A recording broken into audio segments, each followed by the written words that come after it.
अस्सलाम वालेकुम फ्रेंड्स, मैं लाया हूँ आप लोगों के लिए जॉब से रिलेटेड हर एमसीक्यूज़ जो टेस्ट के अंदर मूव होते हैं।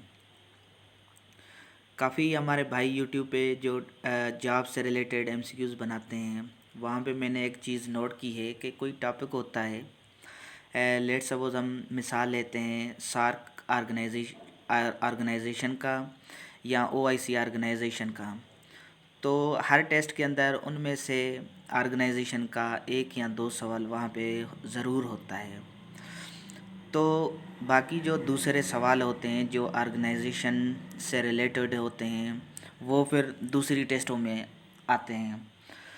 तो मैं यही सारे एमसीक्यूज़ एक जगह पे ले आया हूँ सिर्फ आप लोगों के लिए, उन लोगों के लिए जिन लोगों को मुश्किल होती है इन सवालों को तलाश करने में। तो आज मैं आप लोगों को बताऊंगा सार्क के बारे में। सार्क के ये वो एमसीक्यूज़ है जो हर टेस्ट के अंदर कहीं ना कहीं मूव होते रहते हैं। एनटीएस के अंदर, पीटीएस के अंदर, सिंध पब्लिक सर्विस कमीशन के अंदर या पंजाब पब्लिक सर्विस कमीशन के अंदर, मतलब कि जो भी टेस्ट होती है जॉब से रिलेटेड, वहाँ पे ये वो एमसीक्यूज़ मैं लेके आया हूँ जो हर टेस्ट के अंदर मूव होते रहते हैं, मतलब कि लाजमी आते रहते हैं। तो चलते हैं टॉपिक की जानिब।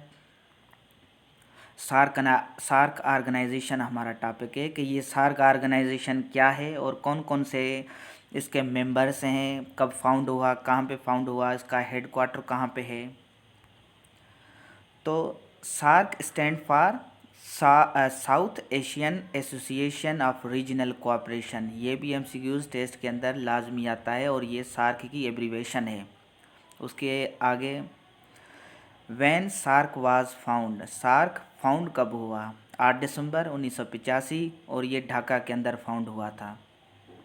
नेक्स्ट सवाल, where is the head quarter of SAARC? SAARC का हेड क्वार्टर कहाँ पे है? ये खटमंडू नेपाल के अंदर है और नेपाल का कैपिटल खटमंडू है। ये भी अलग से एक सवाल है, टेस्ट के अंदर आता रहता है।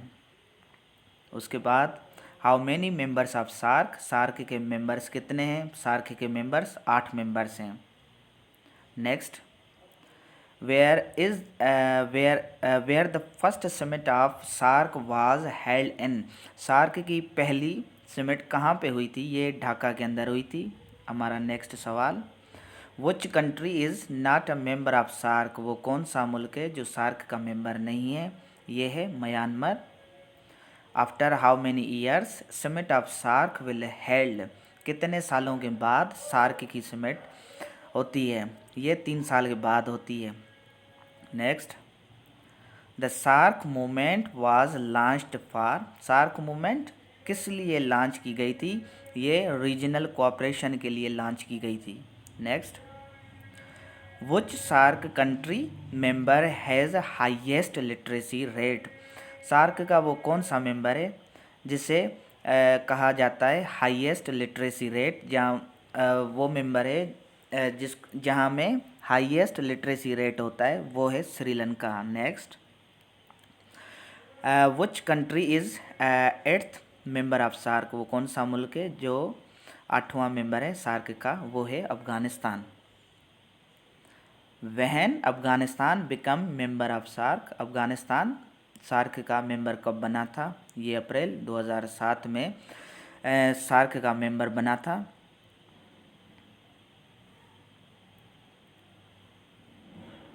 तो फ्रेंड्स, ये हमारे सवाल थे और ये वो सवाल थे जो हर टेस्ट के अंदर कहीं ना कहीं मूव होते रहते हैं।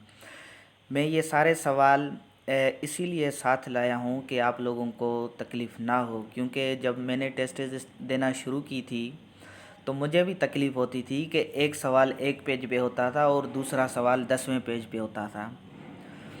तो पहला सवाल तो याद हो जाता था, लेकिन जो 10वें पेज पे था वो इंसान भूल जाता है, क्योंकि कोई चीज़ इंसान की आंखों के सामने होना तरतीब से तो इंसान उसको याद कर लेता है। तो इसीलिए सारे एमसीक्यूज़ में सार्क से रिलेटेड जो भी एमसीक्यूज़ थे, और ये वो एमसीक्यूज़ है जो हर टेस्ट के अंदर मूव होते हैं, इसीलिए मैं आप लोगों के सामने ये मैंने एमसीक्यूज़ पेश किए हैं। उम्मीद है कि आप लोगों को पसंद आए होंगे।